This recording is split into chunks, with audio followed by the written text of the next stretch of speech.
بہت سارے جموں کشمیر کے لوگ دیکھ رہے ہیں، نوجوانوں نے کہا کہ ایم ایل ایز اپنی سیلری کی بات کر رہے ہیں۔ میں ان لوگوں کو اس ہاؤس سے بتانا چاہوں گا، اگر سیلری ہوگی تو ایمانداری سے کام ہوگا۔ میں نے مانگ کی ہے تو میں چاہتا ہوں ہماری سیلری ہوگی، زمین پہ ہم لوگوں سے کام کروائیں گے اور بیوروکریٹ کو بھی کام کرانے پہ مجبور ہیں۔ جس تعلیم کے بارے میں ہم بات کر رہے ہیں 12,015 کروڑ، اس کے علاوہ ہیلتھ میں ہم نے 8,913 کروڑ کی بات کی ہے۔ اس بجٹ سے جس تعلیم کو ہم فروغ دینا چاہتے ہیں، اس پڑھائی سے آج تک ہم لوگوں کو فائدہ نہیں ہوا۔ اگر نوکری مل گئی تو نوکری میں ہم نے کام کر لیا، اگر نوکری نہیں ملی تو وہ صرف شعر و شاعری کام آتی ہے، باقی اس تعلیم سے ہمیں کوئی فائدہ نہیں ہے۔ میں چاہتا ہوں کہ سلیبس میں تبدیلی لائی جائے، کوریکولم جو ہے سدھارا جائے۔ اس کے علاوہ اب ٹائم کم ہے، میں اس لیے جلدی بول رہا ہوں سر۔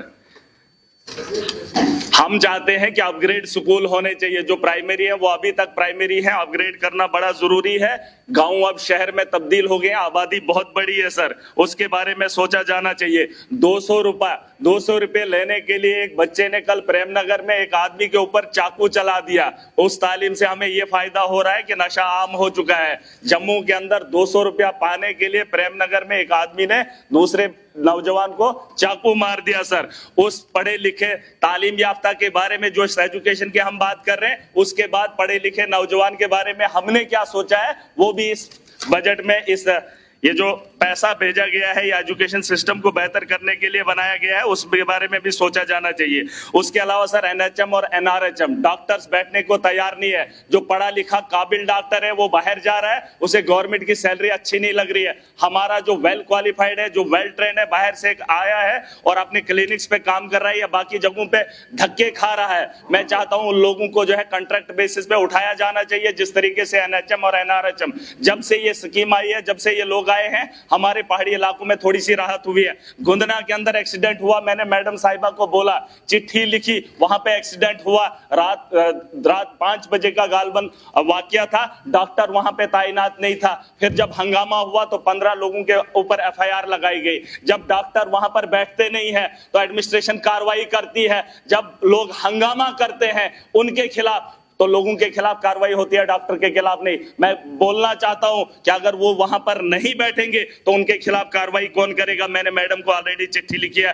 PHC کا 20,000 کی آبادی ہے سر، گندنا کا علاقہ ہے، 20,000 کی آبادی ہے، لیکن وہاں پر ایمبولینس نہیں ہے۔ اس کے علاوہ میں بات ختم کروں گا سر، سوشل ویلفیئر کی بات ہے۔ انہوں نے بڑے قصے سنائے بزرگوں کے لیے، انہوں نے سکیمیں لائی، لیکن 3-4 سال سے میں دیکھ رہا ہوں کہ صرف فارم بھرے جا رہے ہیں، پینشن نہیں آ رہی ہے۔ اور جو سر اپاہج ہیں، جن کے پیر کٹے ہیں، جن کے بازو کٹے ہیں، ان کو 2,000 سے گزارا نہیں ہوگا، کیونکہ وہ روزمرہ کی زندگی میں جی نہیں پائیں گے، ان کے اس میں بھی اضافہ ہونا چاہیے۔ باقی سر میں چاہوں گا کہ BJP کو وقت ملتا ہے، NC کو وقت ملتا ہے، کانگریس کو ملتا ہے، مجھے بھی وقت کا خیال کیا جائے تاکہ میں بھی وقت پہ بات کروں، اور جو آپ کا سیشن ہوگا اس سیشن میں اپنا بھی یوگدان دے۔ ہاں، CDF کا بھی سر خیال رکھا جائے۔ ابھی ہم علاقے میں جائیں گے، آج ہم سے پلان لے لیں گے، ہم 3 کروڑ کا پلان سر ان کو بنا کر دے دیں گے۔ تو اگر ہم علاقے میں کسی واردات کو دیکھتے ہیں، ہمارے یہاں گھروں کے گھر جل گئے، لیکن آن سپاٹ ہم اگر ان کو ریلیف نہیں دے پائیں گے تو ہم کس کے MLA ہیں؟ ہم کون لوگ ہیں؟ ہم چاہتے ہیں کہ وقت پر ہم وہاں پر جائیں اور جن لوگوں کو ضرورت ہوگی ہم اپنے فنڈ میں سے وقتی طور ان کی جو ہے امداد کر پائیں۔ لیکن جس طرح سے یہاں پر ہمارے اکنامیکل لوگ بیٹھے ہیں، یہاں پر جو پالیسی میکرز ہیں سر، اور اس کے علاوہ میں چاہتا ہوں کہ ڈسٹرکٹ لیول کی پوسٹیں جو ہے وہاں پر جو ہے فروغ دیا جانا چاہیے، اور جو پالیسی میکر ہیں ان کو بھی بتانا چاہوں گا کہ 3 کروڑ جو اپنی مرضی سے آپ منمانی کر رہے ہیں کہ ہاؤس کے اندر دھاندلی ہو، ہم آپس میں بھیڑے بیوروکریٹس کے ساتھ، آپ پالیسی کم بنائیے۔ ہم زمین سے جڑے لوگ ہیں، ہم جانتے ہیں ہم نے لوگوں کے لیے کیا کرنا ہے، چنی ہوئی سرکار ہے، فیصلہ ہم خود کریں گے۔ اور سیلری تو بولا سر، یہ سیلری کے بارے میں بھی ڈیمانڈ ہے، ایک ریزولوشن ہے، ضروری ہے۔ کسی نے کہا تھا کہ یہ لوگ اپنی سیلری کی مانگ کر رہے ہیں، بہت سارے جموں کشمیر کے لوگ دیکھ رہے ہیں، نوجوانوں نے کہا کہ MLAs اپنی سیلری کی بات کر رہے ہیں۔ میں ان لوگوں کو اس ہاؤس سے بتانا چاہوں گا، اگر سیلری ہوگی تو ایمانداری سے کام ہوگا۔ میں نے مانگ کی ہے تو میں چاہتا ہوں ہماری سیلری ہوگی، زمین پہ ہم لوگوں سے کام کروائیں گے اور بیوروکریٹ کو بھی کام کرانے پہ مجبور ہیں۔ اس کے ساتھ ہماری آج کی کارروائی ختم ہوتی ہے۔